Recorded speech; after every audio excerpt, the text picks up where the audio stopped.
আজকে রওনা দিলাম এক অজানা পথে। তো পলসানটা পেরিয়ে এই ক্যাথলিক চার্চের সামনে দাঁড়িয়ে আছি আমরা। তো এটা হচ্ছে সেই NH-34 রোড। তো এই রোড ধরেই আমরা যাবো সেই অজানা এক পথে। তো দেখা যাচ্ছে আমার পাশে কিন্তু রাস্তা দিয়ে বিভিন্ন গাড়ি ঘোড়া চলছে। এই হচ্ছে আমার সেই পথের সাথী, আমার বন্ধু ক্যামেরা করছে। তো আমরা দুজনে মিলেই রওনা দিব এই পথটা ধরে। তো চলো কিছু মোমেন্ট যদি তুলে ধরতে পারি তো সেগুলো ভিডিওর মধ্যে দেখাবো।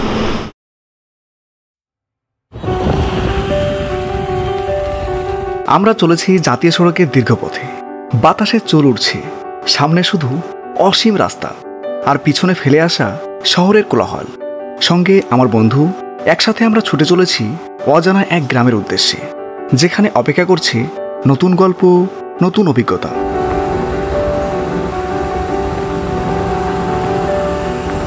রাস্তার দুই পাশে কখনো সবুজ ক্ষেত, কখনো বড় বড় দালান বাড়ি ও কত কি। এই সোজা পথ আমাদের নিয়ে যাচ্ছে অচেনা দৃশ্যের দিকে, আর প্রতিটি কিলোমিটার যেন খুলে দিচ্ছে নতুন এক অধ্যায়।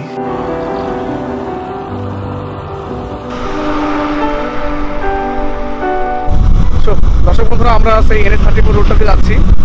তো আজকে আমরা নবগ্রামে দিকে যাব, সেই মাটির বাড়ি দেখার উদ্দেশ্যে যাচ্ছি এবং আপনাদেরকে দেখাবো। তো দেখা যাচ্ছে যে কী পরিমাণ গাড়ি চলছে। তো আমরা লেন 1-এ আছি। তো এটা 1/1 রোড। এটা তো পলসানটা পার হয়ে গেছি। এ হচ্ছে নবগ্রাম দেখা যাচ্ছে, নবগ্রাম দেখা যাচ্ছে। আমার বন্ধু আলাহিম কিছু বলো। তো আমরা নতুন একটা জায়গায় যাচ্ছি, নবগ্রাম। তো সেখানকার কিছু মাটির বাড়ি রয়েছে, সেগুলো তুলে ধরবো আজকের এই ব্লগের মাধ্যমে। অবশেষে নবগ্রামে ঢোকার এই সুকি মোড়ে এসে থামলাম। মাথার উপরে আকাশে ঘন কালো মেঘে ঢাকা। সো দর্শক বন্ধুরা, এটাই হচ্ছে সেই নবগ্রাম ঢোকার রাস্তা দেখা যাচ্ছে। আর এই পার্টটা হচ্ছে সাগর দিকে চলে যাচ্ছে। তো আমরা এই রাস্তাটা দিয়ে ভিতরের দিকে যাব। তো দেখা যাচ্ছে আর ওখানে আমার বন্ধু দাঁড়িয়ে আছে, ওখানটা বাইক রেখেছি। তো এই পথটা দিয়ে যাব আমরা সেই নবগ্রামের ভিতর। তো দেখি সেখানে গিয়ে সেখানে কেমন গ্রামের ঐতিহ্যগুলো তুলে ধরতে পারছি। তো সঙ্গে থাকুন এবং ভিডিওটি শেষ পর্যন্ত দেখার চেষ্টা করবেন। ওই দূরে নবগ্রাম, ধূসর আকাশের নিচে বৃষ্টিতে ভিজছে গোটা গ্রাম। কুয়াশার মতো বৃষ্টির পর্দা ঢেকে রেখেছে গ্রামটিকে। বাতাসে ভেসে আসছে বৃষ্টির গন্ধ। হঠাৎ সেই বৃষ্টি এসে পৌঁছালো এখানে। বৃষ্টি আসছে, বৃষ্টি শুরু হয়ে গেল। মুহূর্তেই আকাশ ফেটে নামলো ঝমঝম বৃষ্টির ফোঁটা।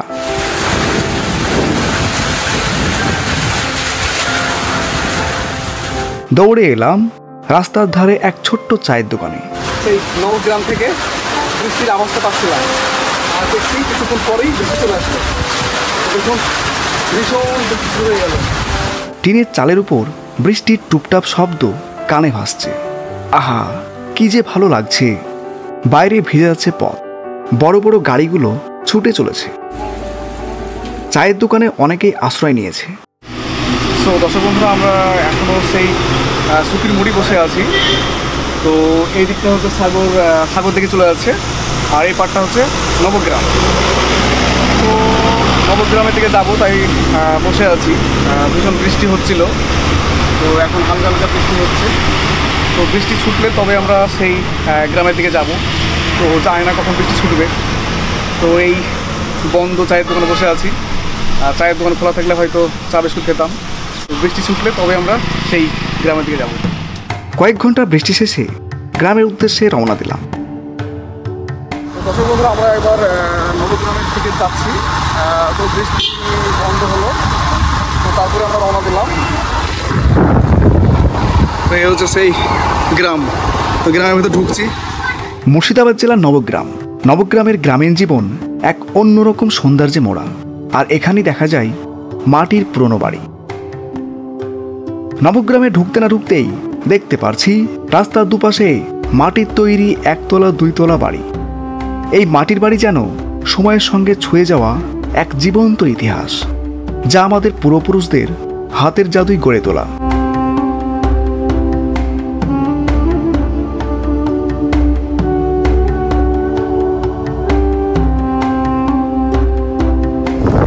সত্যি নবগ্রামে ঢুকতেই মাটির বাড়িগুলো দেখতে পাচ্ছি, তো সুন্দর লাগছে। তো যাই না, আরও ভিতরের দিকে গেলে হয়তো আরও মাটির বাড়ি দেখতে পাবো। তো দেখি, সামনের দিকে যাই, সামনের দিকে দেখাবো।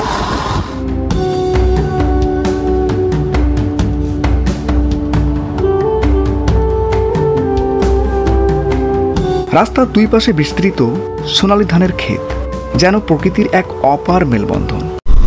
এক প্রাকৃতিক সৌন্দর্যে ভরপুর দেখতে পাচ্ছি। রাস্তার দুই পাশে সেই ধান চাষ আর মাটির বাড়ি তো দেখতে পেলেন। তো আরও সামনের দিকে দেখা যাবে সেই মাটির বাড়ি। তো সত্যি খুবই ভালো লাগছে। প্রকৃতি আর মানুষের সম্পর্কে এক অসাধারণ মেলবন্ধন গড়ে উঠেছে। এখানে প্রকৃতির সঙ্গে জীবনের ছন্দ যেন মিলে গিয়েছে। সূর্যের কিরণ যখন ধানের শীর্ষে পড়ে, তখন পুরো মাঠে ছড়িয়ে পড়ে এক স্বপ্নীল উজ্জ্বলতা। নবগ্রামের এই মাটির বাড়ি আর ধান ক্ষেত আমাদের শিকড়ের কথা মনে করিয়ে দেয়। তো সামনের দিকে যাব, সামনের দিকে গিয়ে দেখবো, আরও সেই মাটির বাড়িগুলো দেখতে পাবো। তো দেখা যাচ্ছে মাটির দোতলা।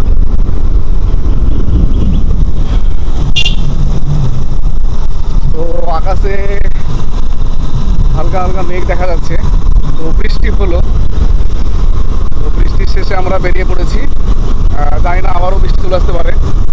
তবে যেহেতু নবগ্রামে ঢুকে পড়েছি, তো যদি বৃষ্টি চলে আসে তাহলে নবগ্রামে কারো বাড়ি ঢুকে পড়বো, দেখি থাকতে পারছি কিনা। গরমে ঠান্ডা, শীতে উষ্ণ, প্রকৃতির সঙ্গে এমন মিল রেখে তৈরি এই বাড়িগুলো এক জীবন্ত স্থাপত্য। এই দেওয়ালগুলো গড়া শুধু মাটি আর খড় দিয়েই নয়, গড়া হয়েছে ভালোবাসা আর পরিশ্রম দিয়ে।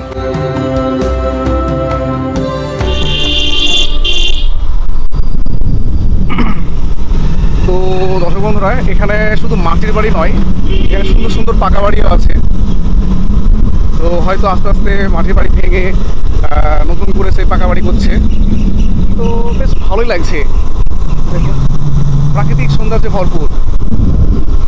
এই হচ্ছে আরেকটি মাটির বাড়ি।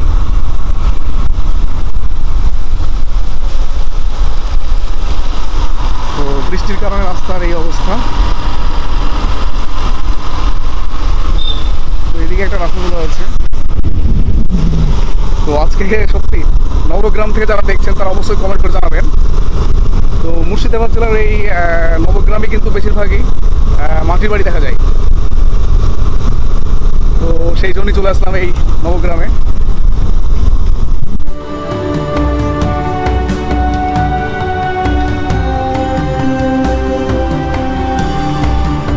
সো আমরা বাজারের দিক দিয়ে যাচ্ছি ভিতরের দিকে।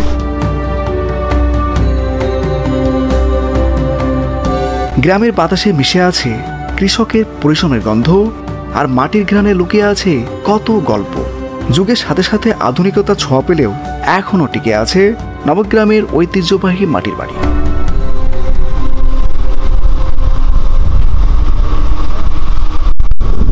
তো এখানে বেশিরভাগই মাটির বাড়ি দেখতে পাচ্ছি, মাঝে মাঝে দেখা যাচ্ছে মাটির বাড়ি। এখানে সকাল শুরু হয় পাখির ডাকে আর কৃষকের হাল চাষে।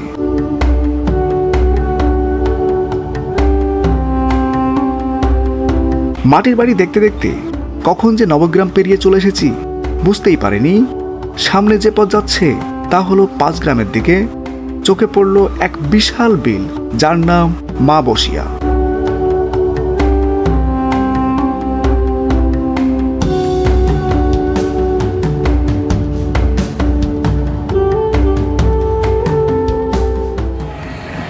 সো ফ্রেন্ডস, এখন আমরা এই যে বিলটা দেখতে পাচ্ছি, তো এই বিলটার নাম বলছে মা বসিয়া।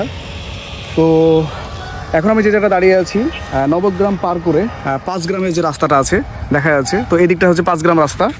তো আমরা এখানে বাইক নিয়ে দাঁড়িয়ে আছি। তো নবগ্রাম থেকে বেরিয়ে চলে আসলাম, আর এই দিকটা হচ্ছে 5 গ্রাম। তো দেখা যাচ্ছে, তো 5 গ্রাম থেকে কিন্তু বাস আসছে। তো এই দিকটা হচ্ছে 5 গ্রাম। 5 গ্রাম থেকে কিন্তু বাস চলছে, দেখা যাচ্ছে।